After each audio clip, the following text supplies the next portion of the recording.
The music that you were listening to as you came in, that's a recording of Stan playing the piano and earlier the organ. As you know, he was dedicated to music, quite a player, and that's what's on the CD that you were given as you came in. I want to welcome you to this celebration of Stan and Miriam. They have a long history with this community and this church, and a long history with her family. That history and heritage is shared by Miriam's sister, Isabel Logue Smith, and her brother, Edwin Logue, both of which preceded Stan and Miriam in death. So in many ways, we're celebrating a larger family than just Stan and Miriam. All the cousins, sons and daughters of Stan, Miriam, Edwin, and Isabel, and Walter, and Edwin, have been together this week celebrating their combined heritage. I've had the pleasure of listening to some of the conversations where they talk about family activities and things that they did about their parents, their mothers, their fathers. And in many ways, it was uplifting for me to hear that kind of dedication, that kind of friendship and kinship that has developed over the years because of the Logue family. So if you would, please pray with me as we begin this memorial. Father, we come to you thanking you for the blessing of having known and loved Stan and Miriam, Isabel, Edwin. They are our friends, our parents, our aunts, our uncles, and we miss them and wish they were here with us. At the same time, we rejoice knowing that they rest with you after a very long journey. And we ask that you bless this gathering with your spirit and love as we remember and honor our loved ones. We pray this in the name of Christ, our Savior, and amen. Amen. So Stan and Miriam shared 75 years of their 96 years together, totally devoted to each other. They were united in their faith. They were inseparable. And even now they are together in the presence of God. I ask you to keep that memory as Joan Spry comes up and sings, "We Shall Behold Him," because we know that's what Stan and Miriam are doing right now.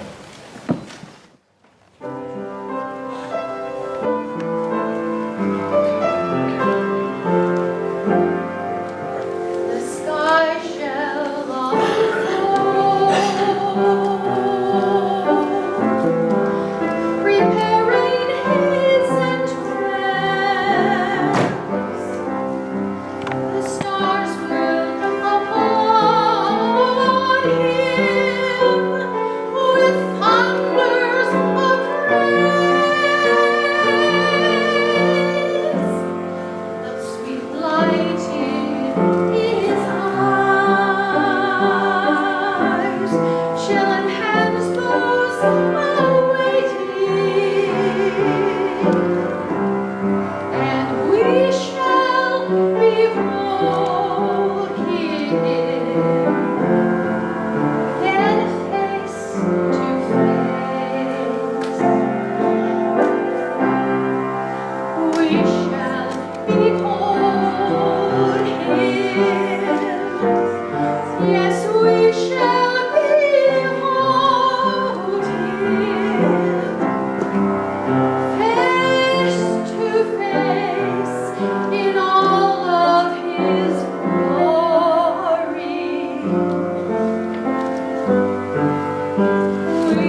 Stan and Miriam have 6 children, and they all want to share their thoughts about their parents with you. Ask them to come up at this time and do that.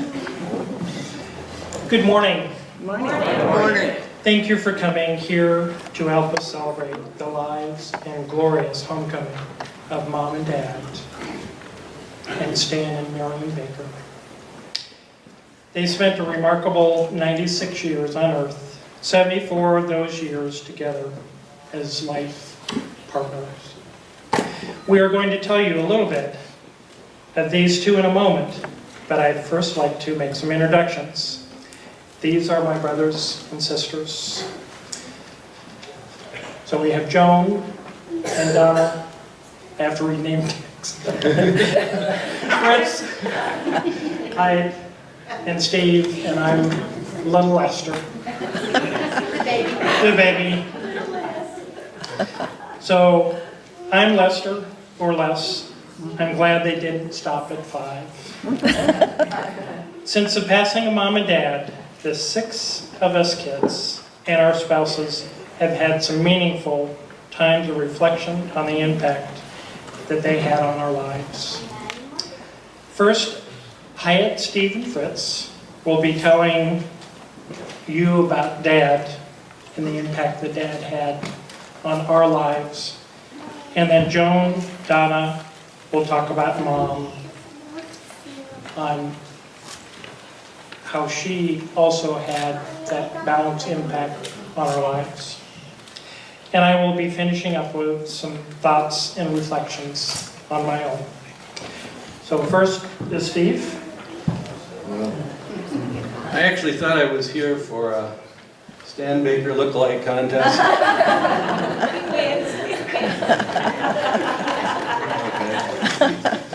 I'm going to talk about Dad as an educator, and he enjoyed learning through reading and taking excursions on family car trips, of which there were many. He would seek out tour opportunities with the intention of broadening our education. I still remember well a visit to the Goodyear rubber plant and others. Another one through a lumber facility where they made matchsticks out of tree trunks.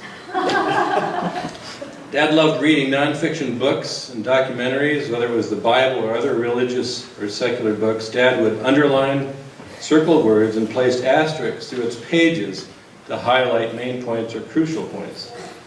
It was obvious which documents he laid his hands on because they looked like well-documented or corrected term papers. Along with wrestling with ideas, Dad would wrestle with words. He had an insatiable appetite to know word meanings and their etymology. He loved witty word plays and acronyms, frequently making up his own. What does the BLT sandwich mean? Barely lightly toasted. Dad was truly a wordsmith, and his continual wins at Scrabble attest to that. Anybody play Scrabble with Dad? Lost every time. And nobody loved puns more than Dad. Dad would derail any conversation with a pun or two, leaving you to ask yourself, what was the point I was trying to make? With that, Hyatt? To think I'm seeing 6 kids and raising 6 kids on a teacher's salary. Can you imagine Mom providing with all of us and allowing Mom to be at home? He had an unimaginable work ethic, maintaining probably 2 jobs, side jobs, along with his teaching responsibilities. So we were now really wondering how did he do it? He knew how to stretch the dollar, right? We knew how to take 2-minute showers while the hot water valve went off. We turned off lights if we were not in the room. We learned that in short order. Or in the room? No. He knew how to find bargains anywhere. The dented can factory, the store that had items for sale that were no longer suitable for public viewing. He knew where he could get pennies on the dollar for these boxes of fruits or vegetables. Concerning clothing, we always had clothes and shoes. Does a shoe fit? Doesn't matter. It doesn't matter. In time, the leather will stretch out. It'll fit just fine. Staple self-fit. Tennis shoes, he knew how to elongate the life of a tennis shoe. Mine, duct tape, goo, and so on. So I really appreciated that. And you can refurbish them with white paint. Oh, my. We were all members of the Clean Your Plate Club. Sometimes ketchup helped. But we learned to eat everything and anything that was on the Can I plate. add to that? Sure. I hated peas. And I remember I had to take a nap, but I could not spit those peas out. And I remember once in a while, you know, and I would have to, I slept through the nap with the peas on the pouch of my mouth, inside my mouth. So Yeah. you were able to clean the plate, I even though cleaned they it, were. it was in my mouth, but The following's true. Quote, "Are you sure you finished all your milk?" Well, let's see what might remain if there's anything left. So we learned to finish everything. There were starving people in Africa, etc. So we learned to be resourceful, how to stretch the dollar, an honest, good work ethic, and being very grateful and thankful for what we had. So thank you, Dad. Dad had a heart for the poor, the downtrodden and the outcast. He desired world peace and joined groups and supported organizations that promoted peace and not war. Dad gave multiple talks regarding the films and diary that his parents made when the family was in Vienna at the time Hitler was making his move over Austria, to take over Austria. Those rare and valuable documents are now in the hands of the Holocaust Museum in Washington, D.C. You can see those if you Google the Holocaust Museum, look for the Stan Baker archives. His passionate message was clear. Don't let the Holocaust repeat itself. Let's all do what we can to strive for peace. One of the prayers he gave said this: "Dear Lord, fill us with compassion and reconciliation and a stronger commitment to follow your example in peacemaking that includes loving our enemies. Wars beget wars, whereas in situations where there is division and conflict, give us endurance in peacemaking. And we know it begins with loving ourselves, then loving our family, then our neighbors, which includes all of mankind. Amen." We appreciated the plumb line that Dad had in his life to live by, the Golden Rule, which was impressed upon him by his parents.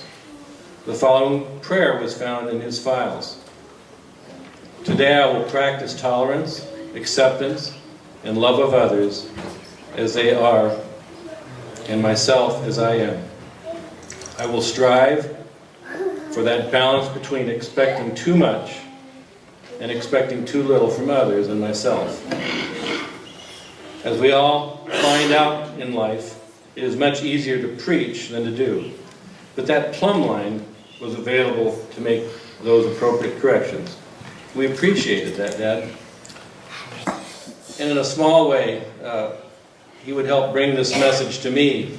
And as I drive around with him, usually just Dad and I, he would find some elderly lady that needed help crossing the street, which put me in a strange situation, but I learned from that. A big part of Dad's life was music, as you know. We heard some of his piano playing as you came in. Maybe some of you may not know where it started. About age 3, it was discovered from his parents that he had perfect pitch. You could tell the difference between front door and back door bells. And they quickly gave him piano lessons, started him off on the classics, which he didn't really like, By the age of 10, he would look forward to coming home after school, listen to the pop music over the radio, and then begin to imitate that and play it. By the time he was 20, he had under his belt the 20s, the 30s, the 40s music that he could play by ear without music. It was a huge part of his life. Nothing was memorized, just improvisation from start to finish without any sheet music in any key. I went through hundreds, I'm not exaggerating, hundreds of sheet music that he had personally written on, showing what chord substitutions that would improve that music. And I was, we were all very impressed. We sometimes took pride in showing off Dad by blindfolding him at a piano, covering the piano key with a sheet, and then he'd play in any key request that came from the audience. And it's like, wow. He loved music, and could he play? Or upside down, That's laying what I was on the gonna piano say. bench. Lying on the floor and playing down. Yeah. Oh my gosh. Amazing. At home, Dad would play for just sheer enjoyment. Sometimes he would play a love song to woo his sweetheart back in case there was some little skirmish. We enjoyed seeing that happen. And amazed how the lyrics and tunes were just carried with Mom in particular, even in her days of Alzheimer's, where maybe she couldn't remember too much anything else, but she could sing and remember songs, especially when Dad was at the piano and played. As a family, we enjoyed gathering around the piano and singing while Dad played, and we had some of that last night. I'm just hearing us singing. It meant a lot to us. I believe thousands of people have enjoyed hearing Dad's music. And and you all hopefully picked up a CD of a recording that we had of Dad a decade or so ago. So may the memories of Dad continue to bless each of you as you listen to his music, and very, very special to us. They assigned me the topic of humor. It is not one I would have chosen for myself. He's all about it. But before I got started with humor, I want to read 3 verses from Acts. And I'll read it, and I'm going to come back and explain it. And starting with verse 26, it says, "From one man he has made every nationality to live over the whole earth, and has determined their appointed times and boundaries of where they live. He did this so that they might seek God, and perhaps they might reach out and find him, though he is not far from each one of us. For in him we live and move and have our being, as even some of your own poets have said, for we are also of his offspring." So, when it says from one man, the Bible is referring from that one man, the very first man on earth, Adam. So from one man, Adam, he has made, and the he is referring to God, God has made every nationality to live over the whole earth, including those people who live in Pittwater, and has determined their appointed times and the boundaries of where they live. So we are here right now because the time was appointed for us to be here, and we're sitting here at this particular service. You're hearing this particular set of verses for a reason. It's not by accident. It says he did this so that the people who are here right at this appointed time might seek God and perhaps might even reach out and find him. God desires that we find him, and he makes it easy, though he is not far from each one of us. For in him, for in God, we live and move, and we have our being. And even as some of your own prophets have said, for we are also his offspring. When I take these words literally, someday when I die, I believe I will see God as he is, and I'll turn over the look-alike dad. And I'll go, God, do you realize you look a lot like Dad? And I can see him smile and snicker and go, yes, I made him in my image. I made him in my image. You know, I made Les in my image. I made Hyatt in my image. I made Donna in my image. I made Joan in my image. He made all of you in his image, and we were part of his offspring. So it should not be surprising to you. And again, he wants you to reach out and find it. And as you read through the Bible, he has made the way of doing that. Anyway, based on this heritage, my father's father was a chemist, had no daughters, and so as he raised my father, he didn't have any of the moderating influence that you'd have when you had other girls in the group, and that formed how I am. You know, so I was raised by a father who, and I could probably say this, that I cannot remember him coming to me and go, how was your day at school? How, you know, what do you like? What are some subjects that you're studying? What do you like? That was totally absent from him. But what he did have is as you were speaking to him, you could see him concentrating, man, he's really got me now. And all of a sudden, he would pick up on a word that I would say, and he'd go, did you hear about, and he would be going down here, and even in his own conversation, he would say a word, and he'd make a total left-hand turn, and he'd go down there, and then another left-hand turn, and you'd go, man, did he really hear anything of what I said? Well, he did, but it ran through his own filters. I am a part of that. Now, I can either sit there and go, if only he had been a different man, I would be a different person.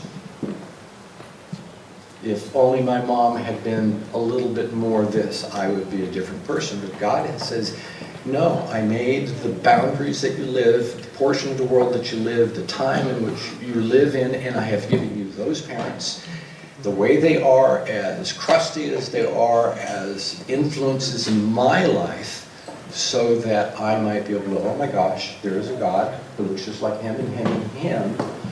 And I can take some of that crustiness that my dad had, and I can reach out to a person and I go, I know exactly what you're feeling about. And I had a father just like that. And I might be the only person in the world who could reach them, and that could only happen by having a father who raised me the way that he did. Good or bad. God says he uses everything for his glory, including Dad's humor. And I tell you what, he got himself probably more in trouble with his humor. And I'll have to talk louder down here, but in this very church, along these very pews, he would come up to a woman. I picked on a woman, and he would go, ma'am, I want to let you know that you're sitting in my spot. And she'd go, oh my gosh, I'm so sorry. And he goes, no, you don't have to get up. This is just an advisory. You're sitting in my spot. Don't look now. Anyway, that was my dad. And it just didn't end with that. Okay. He was thrifty. Okay, one of the ways of being thrifty is you had the old style fountain pens, and you would write, you dip them in the ink, and they finally came out with what was called the fountain pen. Anyway, you stuck it into the ink, you go, it's kind of like, sounded like that. And then you could write some more, but you get ink all over you. So then they came out one that had cartridges in it. And then you'd stick in another cartridge. Those were expensive, but no ink on you. So he went down and bought a syringe and a needle. And then he'd go to the inkwell, suck it up into it, and then he'd take that little cartridge and squeeze it down there. And then he could go on, and instead of spending 10 cents a cartridge, he could do these things for a tenth of a penny a cartridge. And he saves money. But all of a sudden, a light bulb went off, and he shot all the ink out of his pen. or out of the syringe, rinsed it out with water, and then he poured dishwasher soap into a little thing, and then he takes his syringe and he goes to the refrigerator, and he grabs an orange out of it, and he goes, and he sticks it back in the refrigerator. And I tell you what, every time the refrigerator opened up, he would come around and he would look, and then finally he sees somebody peeling it, and they're biting into it, and he would buy the best oranges, so good, and then they'd hit one, foam starts coming out of his mouth, and that was fun. I picked up on that. If you haven't tried it, you should try it. Kids, don't try this. Yeah. Okay. Then there's marvelous things that he could do with string, black string. In the middle of the night, he would go and run a piece of string on a doorknob right here, and then he would stick a sheet pan right here. The sheet pan would be full of silverware, pots and pans, and then he'd line the floor with these sheet pans down there. And of course, when you came home late at night, because you're too late, you'd open up the door, the thing would you're scared to death and stuff like that. That took the edge off the evening, and you had less to explain for why you came in late that night. But he was funny. I got told by my sister that one night, my dad coming home from a job in Marietta Hot Springs, where on the weekends at night he'd play the piano to earn some additional money. Policeman pulls him over, and he goes, "I see you're kind of driving erratically. I want you to walk that line." And my dad kind of bends over. "Which one?" You know. Anyway, he would get himself in trouble doing stuff like that. So we have this trait of perverted pranks coming from my dad. My dad, to me, and I have even seen my daughter, who will remain unnamed, told her oldest son that if they didn't cut the youngest son's hair, he'd turn into a girl. And Miles goes, "No! Don't do that! Don't do that! You gotta cut his hair! You gotta cut his hair!" And he goes, "No, we decided we wanted a girl." And just but anyway, from my dad through my daughter to the express joy of a grandson who wanted a boy. Anyway, my dad named me Fritz. Fritz was a wonderful name, because everybody would call it. I had an uncle whose name was Fritz, but when the day that I got to school, people were going, "What does Fritz mean?" "No." "Yeah, what does Fritz mean?" "Why did they name you Fritz?" "I don't know." And then they'd go down, "Are you Fritz Crackers?" "No." "Are you Fritz the cat?" "No." "I know what it is. My father says our refrigerator is on Fritz. Are you a refrigerator?" "No." Oh, my daughter at college, she just bought a goldfish and she named him Fritz. So Fritz was a bad name. I went home and I asked my dad, "Why did you name me Fritz?" And he said, "I named you Fritz because I didn't know how to spell yuck." So my self-esteem in school, come home, your name should have been Yuck, but they should have been going, "Son, Fritz means mighty warrior, a man of valor, a man who can accomplish anything faster than the speeding bullet, more powerful, something to build me up." But he didn't do that. That was part of his character. That's now part of my character, and the same character that I push into my family. And we come back to God's Word so that you might have the chance of talking to somebody else who's in the same boat, okay? My mom picked up the same thing. She saw me trying to eat some sourdough bread, and I'm there. So I've got my toothprints all the way around, and I'm just, And she turns to me and she says, "We're going to need to take you to the dentist to have your teeth sharpened." No! And if you want to teach your child never ever to go to the dentist, tell him he's going to go to the dentist next time and have, you know, I can just feel the pile of the parts. Okay, so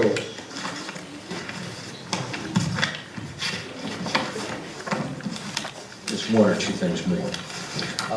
And these I picked up from my brothers and stuff like that. My dad would often go, "How do you feel?" Or somebody would ask him, "How do you feel?" And then he would often reply as he stroked your arm, "Will you tell me how I feel?" And then you would come up and he would shake hands with somebody. And then the other person goes, "Well, it's about time for the handshake to stop," and he would pull away. And of course, my dad is still clung on to him tightly, and then hold his hand like this. Oh, rigor mortis. Or people would go comment on your hands are so cold, and he says, "Well, after 72 years of poor circulation, your hands would be cold too." My dad often thought of the hereafter. Oh man, he's on the right track. He's thinking about the hereafter. And then he would go to the hardware store and goes, "What am I hereafter for?" My dad loved to drive down the street. People were relaxed and stuff like that. And all of a sudden he would slam on the brakes and he'd go, "Arr!" And then he'd on the top of the roof of the car, and everybody would wake up, what happened, you know. He probably did more than 60 seconds to scare the hell out of individuals than most pastors do in a year. He one time picked up a book and found a parking ticket in it, you know, for $1. And then he paid the bill late and said better late than never. And that hit the national news, and every day you would read about it in some... How late was it? It was 35 years unpaid. 35 years. Somebody else's ticket? Yeah, somebody paid somebody else's ticket. So, if I can push one point at all, it's from God's viewpoint. Where you are, who you are, is not by accident. He has put you together because He's got a purpose for your life, and it says so. God, for the world was made. He has made out marvelous things for you to do, and look for them. Look for them, because it's not a chance. By chance, you're here at this particular time. I was first, and she spent many years trying to turn me, my dad spent many years trying to turn me into a boy, because there were no girls in her family, in his family, and so he really didn't know how to treat a girl. One dress was sufficient for the year, you know, and we girls wanted more than that, so it was kind of funny. So she let your hair grow. So, well, yeah, I battled my own way, and it made me very strong, and I became a girl anyway, so. But anyway, I want to tell you that this morning is such a privilege to get up and talk about Mom. She was 96 years old, as we've told you, and would have been celebrating her 75th wedding anniversary this summer. She raised 6 kids, had 21 grandkids, 47 great-grandkids, 4 great-great-grandchildren, and I'm going to tell you, it would take volumes to give justice to a discussion about all we learned from her. Simply put, she was my hero, my idol, my role model, my teacher, my counselor, my conscience, still to this day, and my friend. And I'm so very proud of the way she conducted her life. So grateful for the lessons she has taught us, and I'm so very blessed that God chose her to be my mother. It's not possible to understand what an amazing woman my mother was unless you met my dad.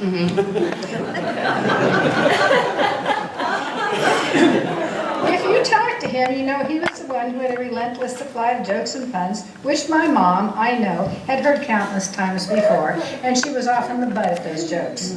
She still smiled at them, or perhaps that was a grimace, I'm not sure. Dad was the youngest of 5 boys and was raised up in a very disciplined, structured, spare the rod, spoil the child type of environment, where children were to be seen and not heard, and the authority of the parent was never to be questioned. And we had a little feeling of that from time to time. He was taught by his father early on the value of discipline, education, and hard work. And because it was during the Depression, he was taught never to be wasteful, ever. And even every scrap, even a piece of string was to be saved because it might come in useful at some point. We cleaned out his garage, Jeannie and they did, and he found 7 broken hair dryers, I think. I don't know. He saved everything. My mother's upbringing was a real contrast. She was a PK. She was the daughter of a Methodist minister, a preacher's kid. And she described her father as a person she admired the most. He was a gentle, quiet, kind, easygoing man. Mom said she never heard him raise his voice. He was caring and generous with an immense heart for others. Their home, as she described it, was a peaceful sanctuary for the family and for those in need. I guess opposites will to attract. So with 50 dates before their very first kiss, Mom, who was a shy, quiet girl, married this handsome, bright, energetic, yet clearly also very shy man, 50 dates, she had come to love. And Dad came prepared with a crazy sense of humor and a waste not, want not ethic to begin their family, which eventually grew to a complement of 8.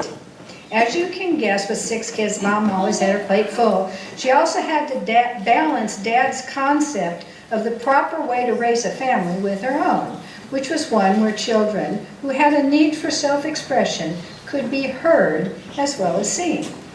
And she had to find peace with Dad's frugality. Dad regularly brought home overly ripe fruits or vegetables that he found at a bargain price at some fruit stand, which he vehemently insisted could be salvaged. Now I remember Fritz saying, "Those tomatoes have so much fur on them they could crawl out of the box."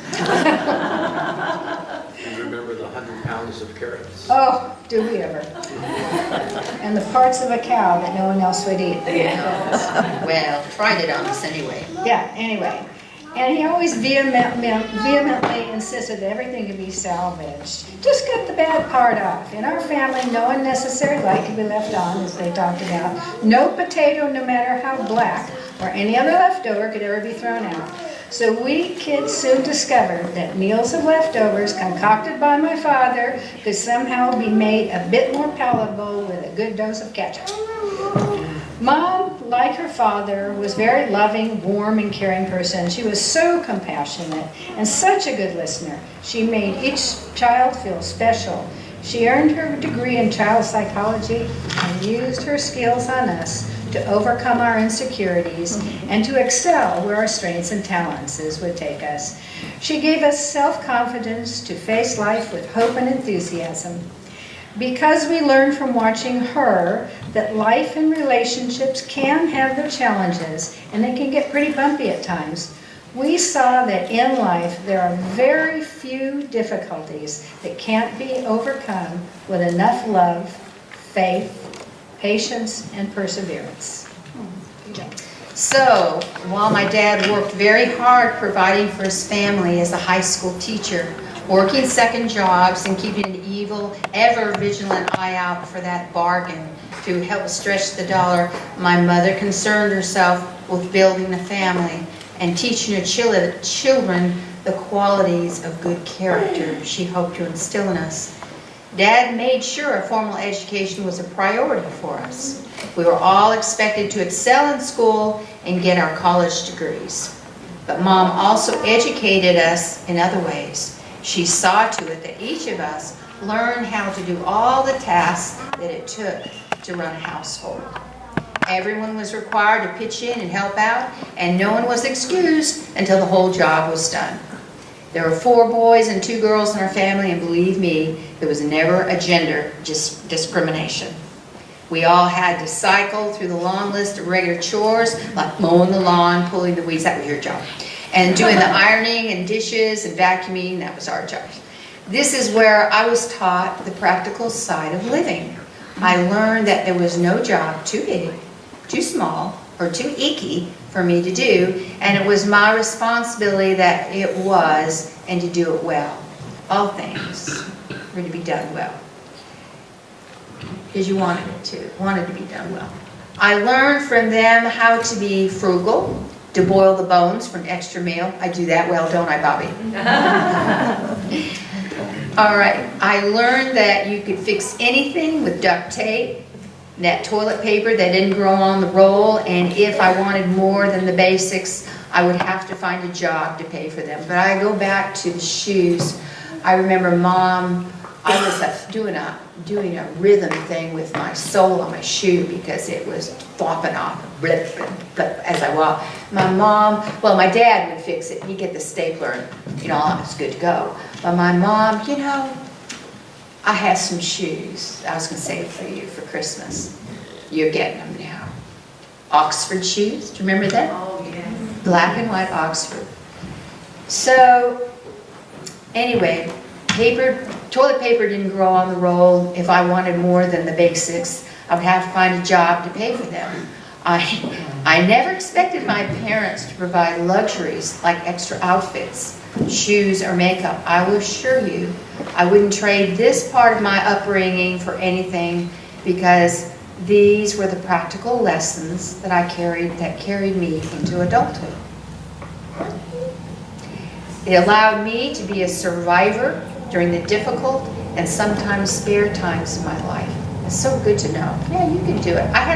I've always had a positive attitude, and I get that from them. We can make applesauce. How is it? We can make lemonade from lemons. Always. How can we make something good out of this? So I owe that to them. Finally, my discussion of my mother would not be complete without talking about her faith. Like her father, Mom was guided by her belief in God and Christ. Her life, as a result, our lives revolved around the church and service through the church. Her dedication to serving the Lord and being faithful to Him was a priority. And it has kept her strong and centered. She was a woman of absolute integrity. I never knew that she did anything wrong. I never knew her to say a bad word. I mean, it just wasn't there. I can't imagine her ever telling a lie, there you go, or being dishonest in any way, or being unkind to anyone. And through her faith, she was always filled with boundless love and ready forgiveness.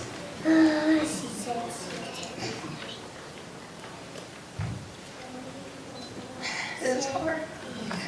I never saw her veer from that straight path that I'm sure took her right to heaven. I always felt her like right on my shoulder, being my conscience. For some time, the filter for behavior is what Jesus would do. For me, it is. What would Mom do?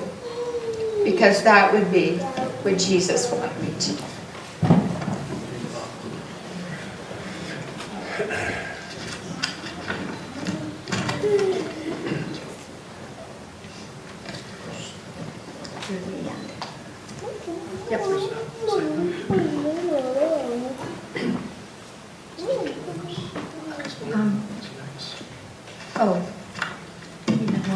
I have another page. I can do it. Wait a minute. Let me get the windshield wipers. All right. In closing, I'd like to share a side note. It took the greater part of 70 years for a mother to get the polish on the gem of a man that my father truly was. And even he admitted that he still got dusty once in a while and needed a good cleaning.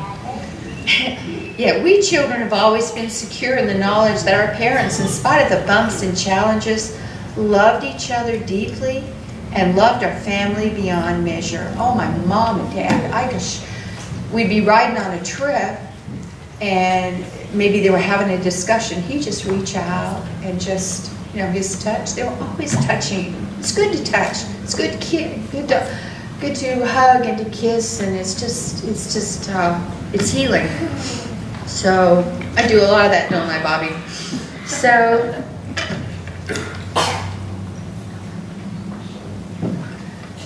I think this is the greatest lesson my mother modeled for me, watching and listening. I came to realize that nobody's perfect, not husbands, not wives, children, they're not. We love them anyway. Teachers, friends, no one. But love and imperfection can still hold hands. I learned from my mother that it is our responsibility, as it was God's greatest commandment, to love each other unconditionally, no matter what we've done. To look for the good and embrace the good that can be found in everyone. I can't remember her saying that. No, that man's bad, but there's something good. Find it. Lift it up. Mom can be proud of her life. My mother, who in her quiet and humble way devoted her life to her family and church, is now a jewel in God's crown. If you will allow me to paraphrase a bit, I would like to refer to Proverbs 31, beginning at verse 10. I know that God was speaking of my mother through those passages. A woman of noble character is worth far more than rupees. Her husband has full confidence in her and lacks nothing of value. She brings him good all the days of her life. She works with eager hands. She gets up while it's still not night. She provides food for her family. She sets about her work vigorously. Her arms are strong for her tasks. She opens her arms to the poor and extends her hands to the needy. She's clothed with strength and dignity. Do we have dignity? Do we show it? Do we make God proud of what we're doing?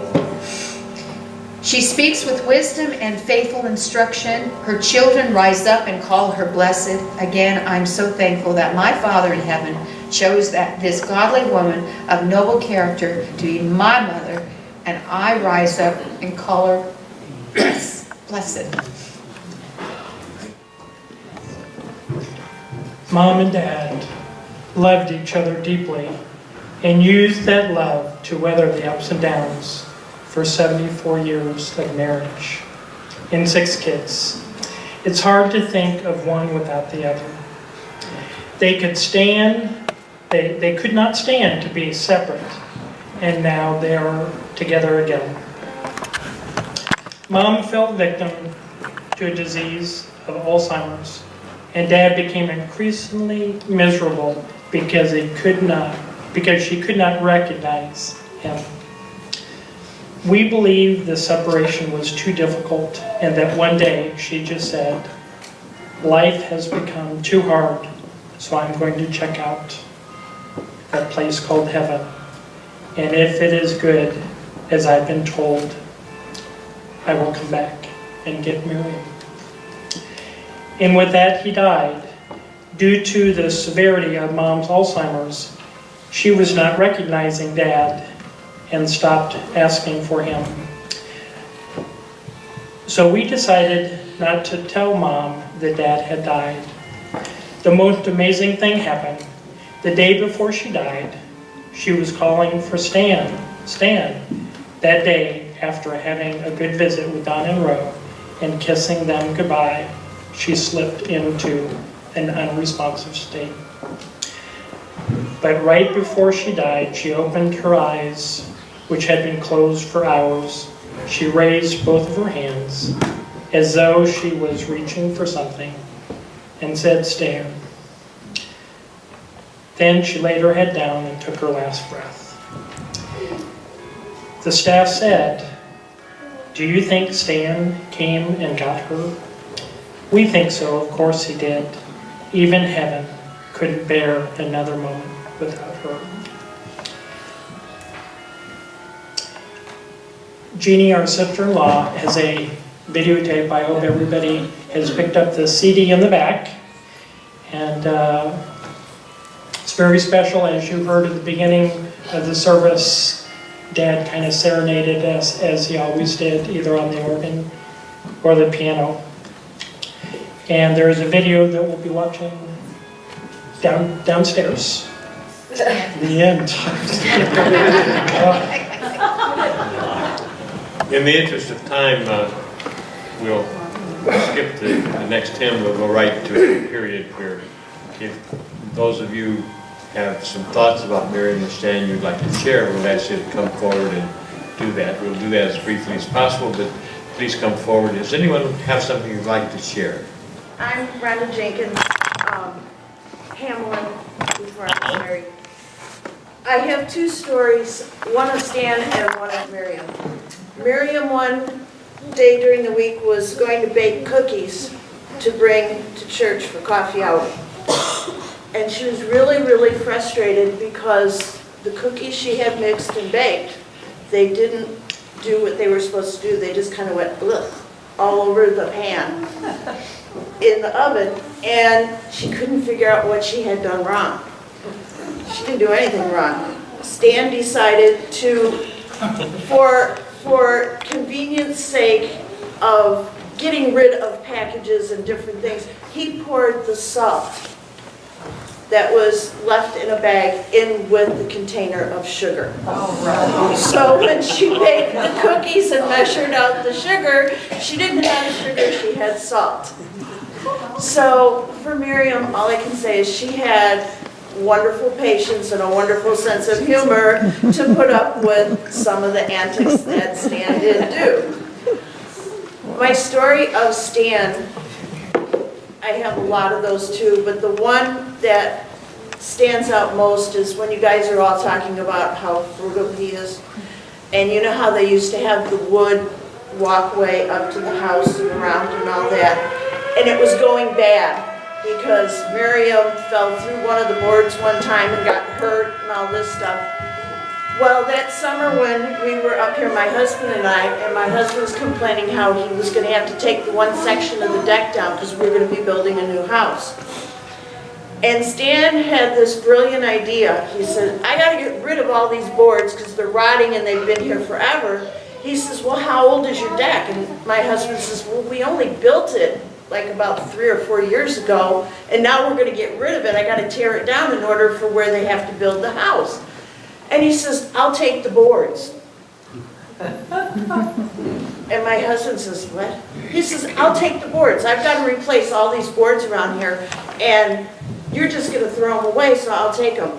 Well, the crazy part of the whole story is, not only was Stan frugal, but my husband, I think, was just as goofy because he looked at every single board as he took it apart to check and make sure it was a good board, and then Stan had given him the measurements of what he wanted each board cut to be brought up here. And so we spent the next year bringing boards up here every time we made a trip up to Headwater. And then he would have my husband laying the boards down.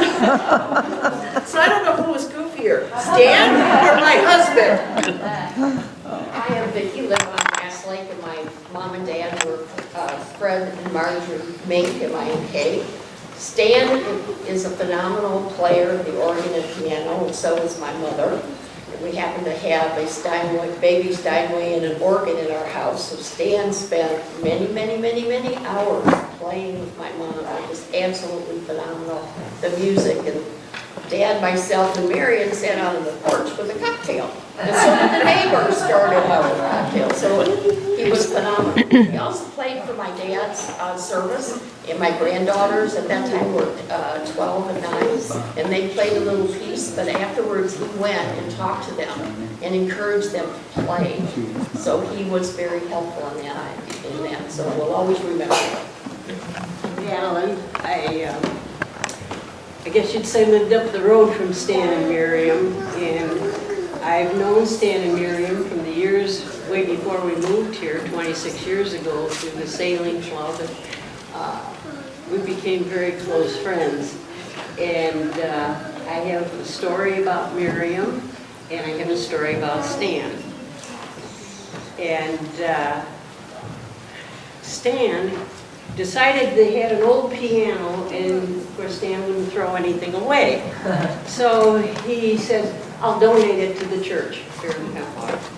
So he called my husband and said, bring your pickup truck down here. He says, we're going to load this piano up on the truck and we're gonna bring it into town and take it to the church. My husband said, fine. So they put the piano on the bed of the truck and started for town. Well, just before they got in town, my husband was a joker too and liked to do these silly things. So he pulled over and he says to Stan, I've got an idea. He says, come on, I'll help you get up in the back of the truck, and as we go through town, you play the piano. So they came in, and it was summertime, so all the tourists and everybody were here. And so here they came into town and went down the street, and Stan's playing the piano, and people were stopping, and then they were coming out of the doors of the stores and everything, and they all said, oh, it must be a parade. There's a parade. And the streets actually became lined with people. When they got to the end, they turned around and did one more trip back. So that was a fun time for them. Miriam was a very soft-spoken, gentle person. I never heard her really criticize or say a bad thing about anyone. And like all married couples, they did have their spats. I don't know how many or how often or how bad. But when Miriam felt that this one, I'm really mad at Stan, she would come down to my house and she'd walk in and she'd say, oh, Stan did something again. She says, I had to leave to come here. I says, okay, Miriam. I says, how about I make you a cup of tea, we'll sit down and we'll talk. I don't know, it wasn't many times, but she would come and sit there, and it wouldn't be long before she'd say, I wonder how Stan's doing. Stan has to be worried about me. Oh, what can I do? And I said, Miriam, just sit here, he'll be fine. And I would say that within, at the most, a half an hour, the phone would ring. And I'd pick up the phone, and Stan would say, hi, Madeline. Is Miriam there with you? And I'd say, yes, she is. Oh, he says, well, she just left the house and I wasn't sure where she was or anything. I'm just checking to see if everything's okay. And I said, no, she's fine. She'll be home in a little bit, okay. But even when the two of them were apart, there was this connection that they had for each other, and the love and the caring. And in a little while, she'd say, well, I'm going to head back home, and off she'd go. But I have so many stories. I could stand here like these kids and just go on of the things that went on. But Miriam was a wonderful friend to me. Her and I did many projects here at church together, the dinners, the Christmas by candlelight, so many different things. And I enjoyed every minute of their friendship with me and my family and their family. Wonderful family. You couldn't find a better family anywhere. I mean, these kids, not kids, but they did a wonderful job. It was the same. Mine's really short. Really short. I'm Norm Smith. Miriam was my mom's sister. Stand up, Norm. And my one word for Stan was caramel popcorn. Yeah. That was the memory. We do have one more here.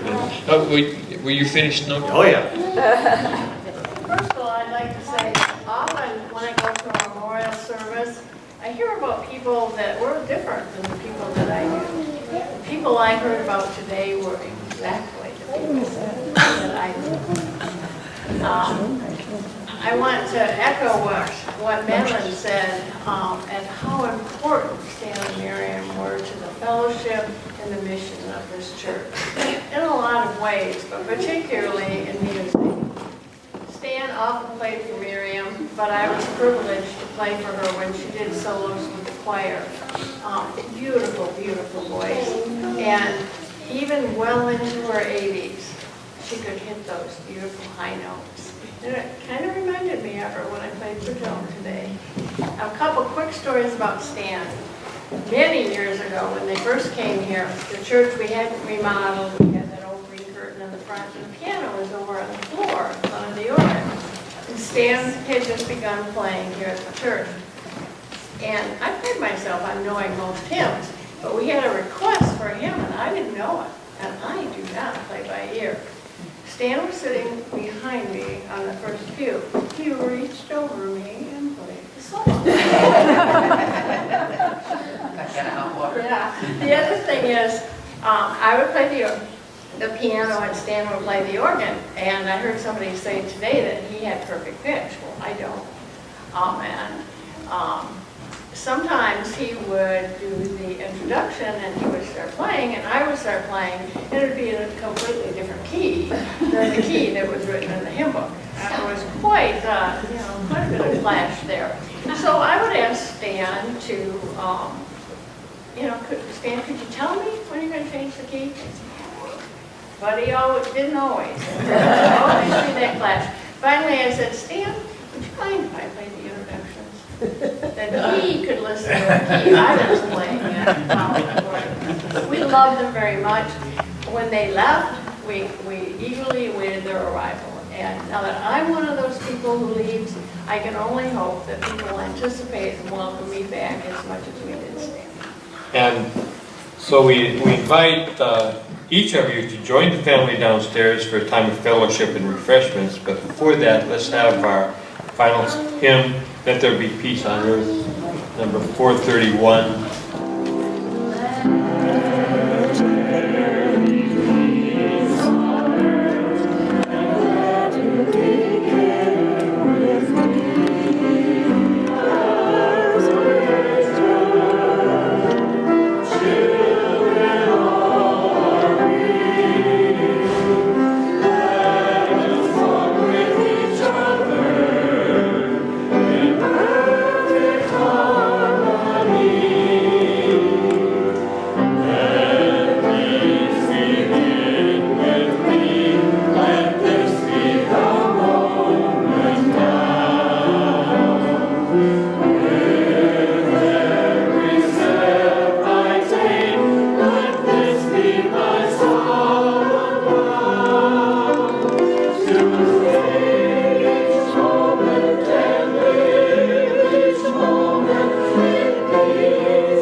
been to share with you today and to hear all about Stan and Miriam's life. I'm shared with some of you, I've only been here about 3 weeks as the new pastor in town, so I'm getting to know the folks who are currently members of Centenary, and it's great to get to know a little bit about at least one couple who are in the cloud of witnesses, a part of this congregation.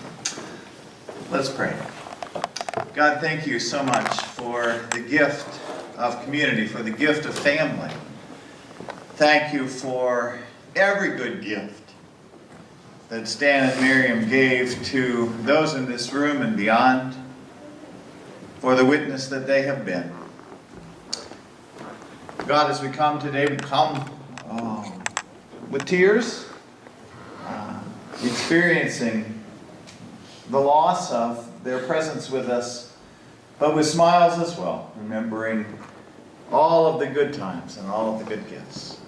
Go with us as we continue to share in family time and in community time, and bless us even as we depart, that we might remember, give thanks, and hold one another in our care, even as you hold all of us in your care.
Banco. And Frank knew that my dad had an accordion and was willing to come over and clean it for him. The two had never met. Frank comes to the door, knocks on the door. And then this tall gentleman type man comes to the door and says, "What do you want?" And he says, "I'm here to clean an accordion and I'd like to talk to Stan Baker." So my dad says, "I'll go get him." He walks away for about 3 minutes, changes his clothes, and says, "Hi, who are you? How can I help you?" And Frank said, "I'm here to clean an accordion and I'd like to talk to Stan Baker." My dad goes, "I'll go get him." And he stays away for an even longer time. And then he comes back. And at that point, then Frank is caught on and he's just laughing and stuff. That's part of his interesting humor. Dad loves to play the piano, and friends would be invited over to the house. And on this particular occasion, Dad was playing and then stopped. He says, "It's really hot in here." He proceeds to take his shirt off and a pair of pants. Of course, my mother's eyes are like, looking. And he plays some more. Man, it really is hot in here. He takes another shirt off, another pair of pants. Of course, he's got skivvies under there. And then he starts to do, "No, you don't!" But Mom was she never knew what he was going to do. Tradition of having a house at Bass Lake. We're so thrilled to be, I guess, the third and fourth generation to have a house at Bass Lake. And I just wanted to tell this story about Grandma. I think she was in her late 80s or early 90s, but she still thought she could do pretty much anything she wanted to do. And so she wanted to go for a walk, usually every day. And so I would go with her along what I call the beach loop. So you kind of start at Fritz and Susie's house and walk down Thiele Road and do that circle. It's about a mile. It's actually not quite a mile, but Grandma said it was a mile, so I was cool with that. But she told me stories when we would walk. And one of the stories she told me was about when she was on the beach patrol, or the beach committee. And so that was keeping the Bass Lake Outlet Beach clean. And she told me one time one of her friends called and told her that there was a dead deer on the beach. And I was like, "Oh wow, well Grandma, what did you do? Did you call someone, or did you did you tell Grandpa about it?" And she just looked at me and she said, "No, I dragged it up the hill and I buried it." I mean, as you would. And so every time I walk on that beach loop, I'm looking around going, "Is this where Grandma buried that deer?" That's what I want to know. So I look forward to hopefully walking with my grandchildren one day and telling them that story and trying to find the spot where their great-great-grandma buried that deer. And I think he did it 5 days a week. And I said, "Stan, you need a relief person. Why don't I go with you and learn the route?" So I went with him one day, and we got back. He said, "Well, I appreciate that you went with me. These people depend on me, and they know me, and I can't send somebody else out." So he continued delivering those meals 5 days a week in consideration of not maybe scaring those people by sending a stranger. Right.